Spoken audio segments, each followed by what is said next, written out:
Recession-proof? The real stats.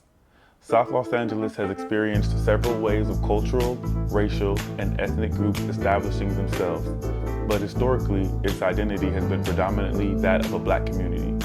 During the Great Migration, numerous African Americans sought refuge from racial violence and oppression in the southern states, leading to a substantial influx of bodies into South Central Los Angeles, the region's previous designation.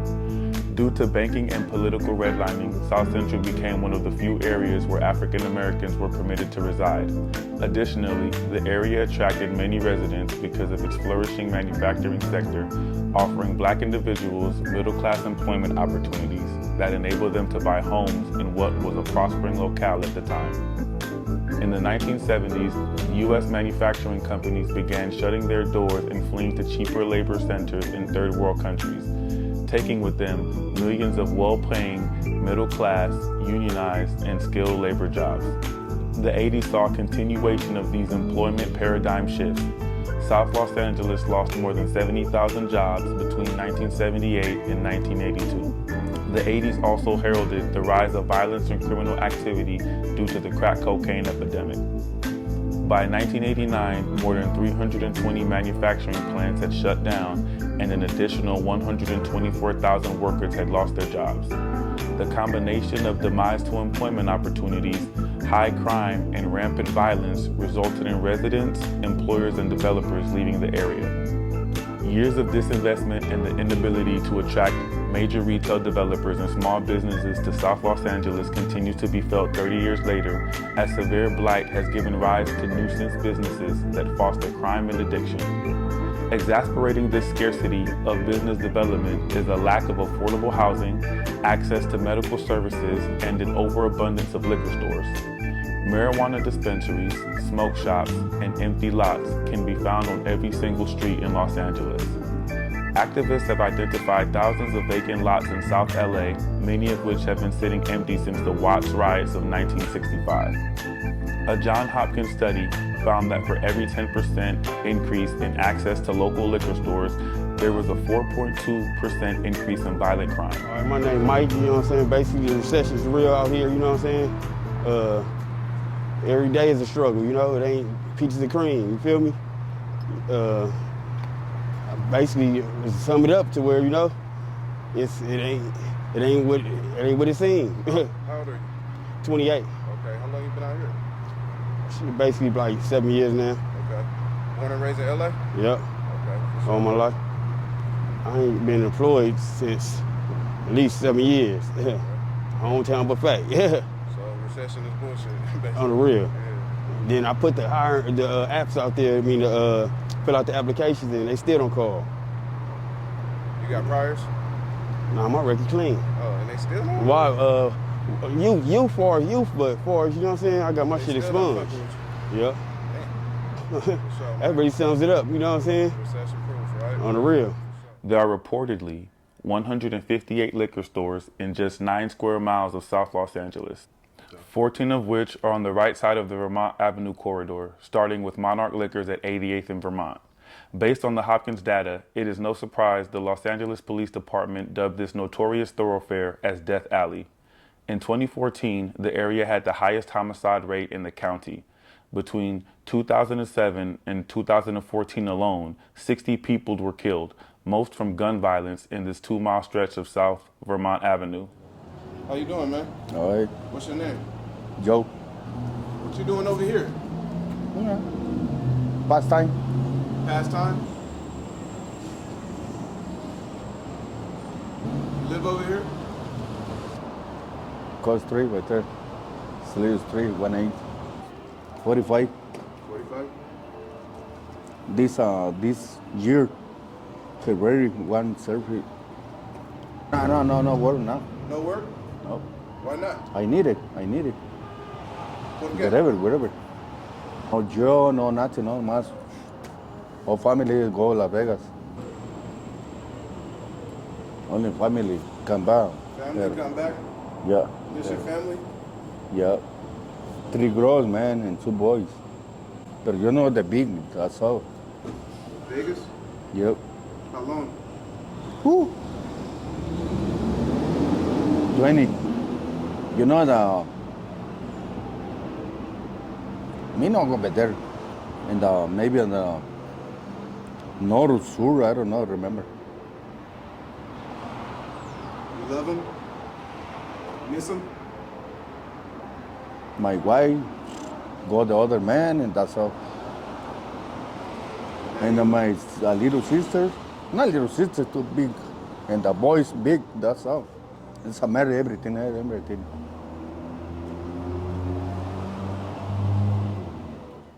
While dealing with real life, the rich get richer and the poor get poorer, or so reads the old adage. A total of 10,136 new rental units have been completed in downtown, accounting for 39% of total new housing citywide. As one of the most gentrified, culturally diverse, and fast-paced neighborhoods in the city, downtown Los Angeles continues to grow in terms of new rental apartments, reads the report. The area, which is abundant in entertainment and beautiful architecture, has seen a notable 10,136 new rental apartments in the last 5 years alone, almost twice as much as any other neighborhood in the U.S. Most economists agree that building new housing is a key part of addressing steep rental prices and home costs throughout the state. Governor Gavin Newsom pledged to oversee construction of 3.5 million new homes by 2025. If distributed according to population, that will leave LA County responsible for contributing nearly 900,000 residences to that total. Projects have been wrapping up at a relatively high rate over the last year, though not high enough to meet the pace proposed by Newsom. From June 2018 to June 2019 alone, 10,680 units opened. That was double the roughly 5,300 completed in the 12 months prior. According to the U.S. Census Bureau, roughly 5 million Californians, which accounts for about 13% of the state's population, lives in poverty. Data also showed that 14.2% of Los Angeles County's population is below the poverty level.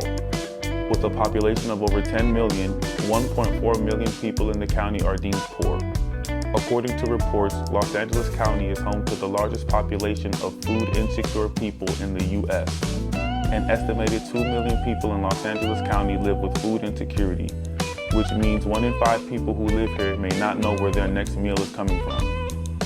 The Greater Los Angeles Homeless Count estimates that there are 64,436 people experiencing homelessness on a single night in Los Angeles County. That's a 12.7% rise from last year's point-in-time count before the impact of the COVID-19 pandemic. Of the total homeless population, 72%, a whopping 48,041 people, were unsheltered, residing in places not meant for human habitation, such as cars, parks, sidewalks, etc. 28%, roughly 18,395, were sheltered, living in an emergency shelter, transitional housing, or supportive housing. The number of homeless seniors ages 62 and above rose 20%, and the homelessness amongst transition-age youth saw a 19% increase. The report also stated that this year's count revealed that 2/3 of the unsheltered adults experiencing homelessness were homeless for the first time last year, and 59% of them cited economic hardship as the cause. The largest concentration of homelessness was in the Metro Los Angeles area at 26%, South Los Angeles followed with 20%, and the San Fernando Valley came in at 14%. An average of 207 people exit homelessness every day, while 227 people become homeless. My name is Stephanie Monique Rhodes. I've been the poet on Soft White Underbelly. For those of my followers, I live here because at one point in my life, I was without the funds to have an apartment. I didn't have the security deposit. I didn't have the credit score to obtain an apartment. So I had to get an RV. So when you get an RV, there are places that you can park, places that you can't, okay? In order to have any lights whatsoever, in order for your plumbing to work, in order for your refrigerator to work, you have to have a generator. And all these things cost a considerable amount of money. Not only does a generator cost you over $500, oh, he's scared. He's moving around now because these rats. Big as fuck. Big as fuck, thank you. Generator, because without one of those, you have no lights. Your plumbing does not work because everything plugs into this RV. So if you don't have it, and you cannot pick who your neighbors are, so your neighbors come and they release 1,000 rats and roaches right next to you. What do you do? What do you do? Because I've been by myself for 3 years. Before he came, look at these rats. They running around, running right to home. He brought them over here. And I sit and fight. I had to park my car across the street because they was making nests in my car that I had to pay for. But I didn't come for nobody asking nothing. Look at him. He released this shit. He did this. I can't even park my car where it's supposed to be parked. But it did not take me back to drugs. I've been off drugs right now, it'll almost be going on 2 years. Congratulations. Congratulations. Even with these rats. But now I'm getting weak. I'm getting so weak that I'm lessening the load off of here. I want to go, but where can I go? Because they said, oh, we'll put you in a shelter. How could a grown-ass woman live in a shelter? Why should I have to live in a shelter? I've been on Section 8 for over 20 years. My last job was since I got disabled. What happened then? I'm paralyzed. I've been cut from my face to my throat. I got a bullet in my leg. I got both feet, got plates in them. Now,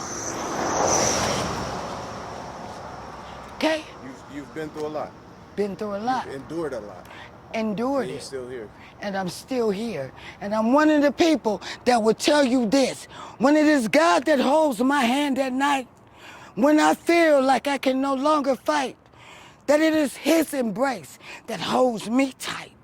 He shelters my body from the cold of the night. He showed me the things that I never knew. And it's he that shows me that love, it could be true. He laid down the foundation for my success. He taught me how to walk, talk, but today, I'm sorry, I'm not dressed. Huh? He showed me things that I never knew, and I know that love could be true. I come here to say this. Not everybody came here running from Mexico or wherever they come from. Not everyone, but half of these are people that's come out here to kill me. Rapists, molesters, all of this. One woman pinned to my sting. Only Jesus has kept me alive out here. All I want is somewhere stable to go. Well, if my credit score good enough, God said I was great. Why can't you help me? Here are the income limits for the single-person households in Southern California. Los Angeles County, $70,650. Orange County, $80,400. Imperial County, $46,200. San Bernardino County, $52,200. San Diego County, $77,200, $82,950. Ventura County, $74,400. From 1980 to 2020 alone, nearly 43,000 neighborhoods, home to 16 million Americans, crossed the high poverty threshold, a 30% poverty rate or higher. Alongside these new high poverty neighborhoods, 2,134 neighborhoods, home to about 6.8 million people, were persistently high poverty. In total, 2/3 of metropolitan neighborhoods that were high poverty in 1980 are still high poverty present day. It is rare for an initially high poverty neighborhood to ever become low poverty.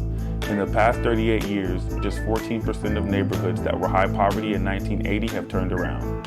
Los Angeles saw an 11% increase in its overall crime rate, with 60 reported crimes per 1,000 residents last year, compared to 54 per 1,000 residents in 2019 alone. The data includes both violent crimes, defined by the Federal Bureau of Investigation to include rape, robberies, armed assault, and homicide, as well as property crimes such as burglary, arson, and vehicle theft. Hi, my name is Lionel Green, born and raised in the Hub City. I'm a tar babe. Graduated from Compton High School, went to Willowbrook Elementary, went to Ralph Bunch, grew up on Alondra, Willowbrook. I've been living there all my life, man. Man, check this out. That's the most wonderful city in the world, man. We've been building it up. You know, I'm a military brat. I've been in state to state, know different languages. And Hub City is where I just came from. I migrated from Watts to Compton and been there ever since. I've been there for the Watts riot, I've been there when Compton Boulevard had a theater. I'm talking about like in '73. Lost Companions Hospital, you know, before Martin Luther King was built up. I've been from hood to hood, you know. I can roll call it on, you feel me? I've been there, done that. I'm still in the city, you feel me? But I'm in Watts right now on 104th and Avalon, but you know, wherever I go, I'm gonna always keep the Compton hat on, and you gonna know it. Work, I'm a hustler, man. You know, I help the community, well, I sweep up, do parking lots, I hustle, I still hustle, you know. Help my family as much as I can. I just lost my baby mother, but you know, that's a whole nother story.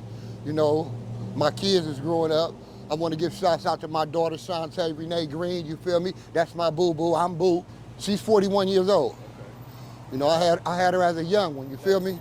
And my grandson, Handsome, you feel me? They gave him a real name. My last place of job-wise, I worked for this place called the Genesis Center. It took women off the streets and helped the kids. You know what I'm saying? It was like a shelter for women and abused families. That's over there off of, in Inglewood. So that was my last full place report where I got a paycheck. You know, it's like I came from the streets, so now I'm back in the streets. You know, survival is this, you know, you can go get a GR check, what, $221 ain't enough to live by, you know what I'm saying? But however it is, we just gonna get it the best way we can. Check this out. A lot of youth right now, I'm gonna tell you like this, man. I grew up with both parents. A lot of the youth out there don't have both parents. And some of them, I can understand you hustle to take care of your mom. Maybe she's drug addicted. Maybe your daddy didn't abandon you and this and that. But I'm gonna tell you like this. Stay strong, stay survive, and still believe in God. You know what I'm saying? Because I can't never knock your hustle. You gotta do what you gotta do to survive. But I just want you youngsters to realize, man, we not the enemy. We're definitely not the enemy. If we can get together and just believe in yourself and believe in unity, we can still make it, you know what I'm saying? I was a hard head, man. I was a real hard head. You know, now I still represent, I do this, you know what I'm saying? I was a gang banger, now I'm a member. And I just want to give shouts out to all the Crips, all the Damus, all the Bloods, you know what I'm saying? And all the hard-working families and all those that's struggling. You know, and this coming live straight out of a nigga from Compton, you feel me? It's impossible to discuss crime in Los Angeles without considering the city's massive unhoused population, which by some measurements is the largest in the nation. Blocks of tents parked in green spaces and along sidewalks downtown and in more affluent West Side neighborhoods were allowed to remain in place during the height of the pandemic and ultimately helped fuel rising crime rates. Mental illness, an increase in the use of narcotics such as fentanyl, added an increase in homeless people carrying weapons. These are among the contributing factors adding to an increase in crime numbers, said Los Angeles Police Captain Elaine Morales, the commanding officer of the Central Division. The area includes downtown's infamous Skid Row, a 54-block area where many of LA's unhoused population live in tents near community resources geared towards them. Overall, number of accidental fentanyl overdose deaths in Los Angeles County has been increasing every year since routine testing began in May of 2016. Fentanyl overdose deaths in Los Angeles County increased 1,280%. Fentanyl overdose deaths increased 149% from 462 in 2020 to 1,149 in 2022 alone. Numbers then spiked 31% to 1,504 in 2022. Fentanyl overdose deaths occurred most often in adults ranging in ages 26 to 39, which accounted for 42%, adults aged 40 to 64, accounting for 38%, followed by young adults aged 18 to 25, accounting for 15%, and older adults aged 65 and plus, accounting for 3%. Youth and anyone under 17 years of age accounted for 2%. Fentanyl overdose death rates per 100,000 population were highest for adults aged 26 to 39, followed by young adults 18 to 25, adults 40 to 64, older adults 65 and older, and youth 17 and under. Fentanyl overdose deaths increased for all ethnicities from 2016 to 2022. In 2022, whites followed by Latinos accounted for the largest proportions of fentanyl overdose deaths, with the numbers reading 43% and 37% respectively, followed by blacks at 17% and Asians accounting for just 2%. Rates of fentanyl overdose deaths per 100,000 population in 2020 were highest for blacks, followed by whites and Latinos. Latinos' fentanyl overall death rates increased 924%. Blacks increased 721%, and Asians increased 306%. Other race and or ethnic groups were not included due to the data availability or very small numbers. My name is Andre Lawrence.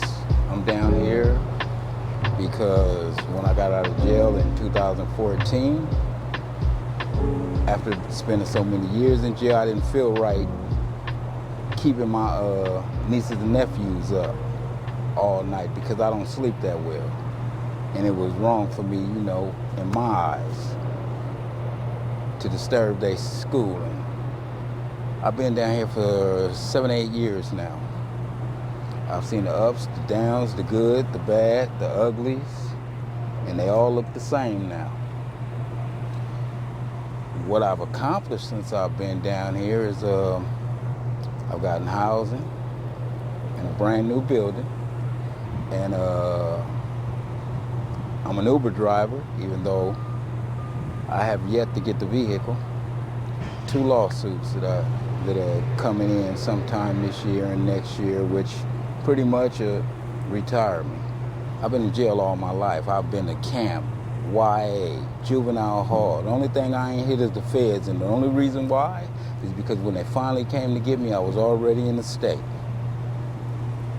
A career criminal, I don't know what that is, but I chose the low road.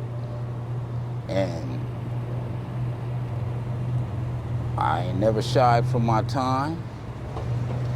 I ain't never shied from my crimes, whatever they might be. Recession? That's a joke. A recession is a lack of something. There's no lack of anything. What this is actually read the Bible. Think of Joseph when he got out of jail, and Pharaoh put him over to food.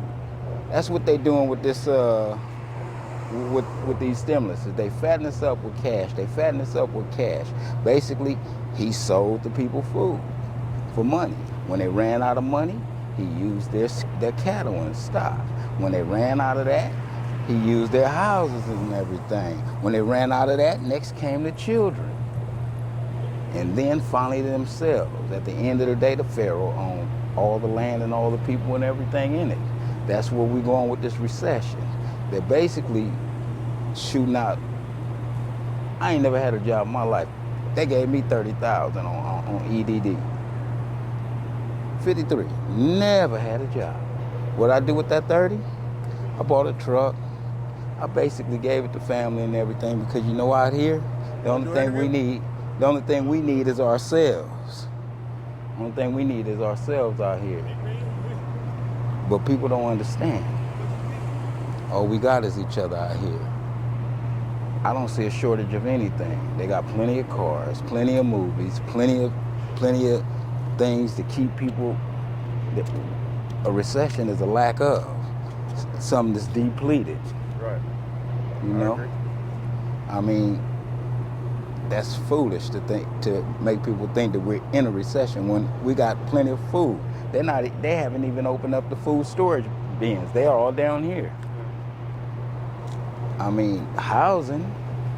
I mean, I got daughters, sons, they got their own place. They come down here and be like, Dad, what are you doing? When I find out, I'll let you know. But I found out a whole lot of stuff down here too. Ain't no such thing as fairy tales.